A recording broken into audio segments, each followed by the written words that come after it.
This presentation is a personal perspective on the nature of Adam's decision to eat from the tree of the knowledge of good and evil, how the all-knowing God judged Adam's choice, and what God thought of his disobedience.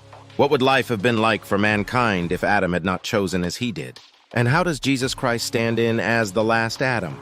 These are a few of the questions I attempt to answer in this video.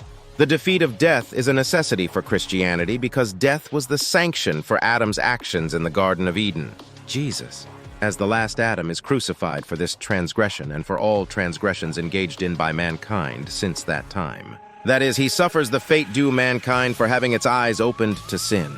Death was the sanction in the sense of an impersonal and aloof physical law in effect, for God knew that the only way that Adam could become a moral agent and transcend the process was to be cast in a carnal reality. So Jesus is crucified, dies, but arises 3 days later.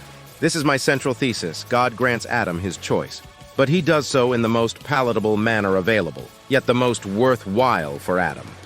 God is not punishing Adam for his choice, but Adam will face the consequences, one of which is the judgment. He is having Adam's choices play out before him. Adam could not sin in the Garden of Eden in any other way than by eating of the tree of the knowledge of good and evil, because he did not know the law that we know.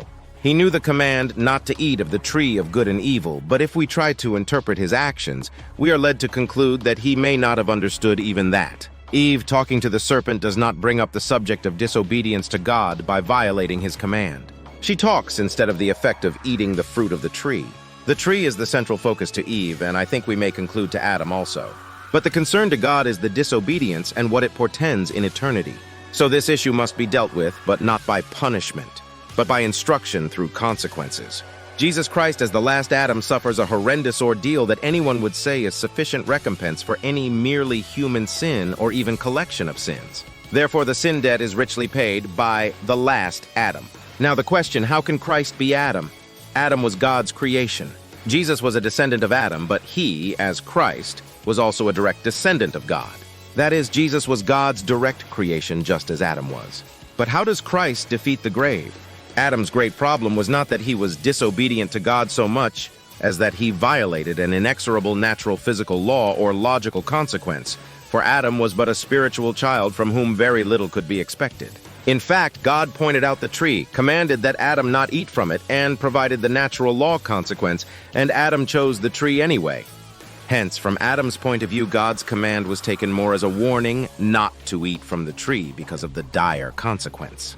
That is, Adam seems to have not understood the profound significance of disobeying the command of God. And he apparently discounted the warning of death as untrue because Eve did not immediately die after eating the fruit. That there were no outward signs of a calamity after Eve ate the fruit demonstrates that Adam was the moral sovereign. Yet Adam did not understand this fact. He did not understand that it would be his choice that would determine the outcome. By being banished from the garden and being given physical challenges of life in the new reality, Adam was being faced with the consequences of his thoughts and actions. And this is the main point. The resulting consequences teach Adam and his descendants about the nature of free will and moral responsibility. But the instruction is not a deliberate purpose of God per se, only another consequence. God was acting as a force of nature, enforcing the logical consequences of Adam's choices. He was abetting free will. It is said that the first Adam brought death, but the first Adam brings death if there is no God. But in fact, he brought life, and a more meaningful life, because there is God. This is the paradox. The idea behind this moral play is that mankind is being groomed for great power and ability, and that such power requires a form of perfect knowledge, such as not to introduce evil or imperfection. But the only perfect knowledge resides with God. Hence, mankind must be shown that God is trustworthy in all circumstances, and that personal, temporal disagreement must be met with a form of faith in God's supremacy. If God has a weakness, it is that he cannot command perfection from beings with free will. Or so it would seem. With mankind, God requires an initial leap of faith, but after that, he can perfect the soul for those who continue to be willing.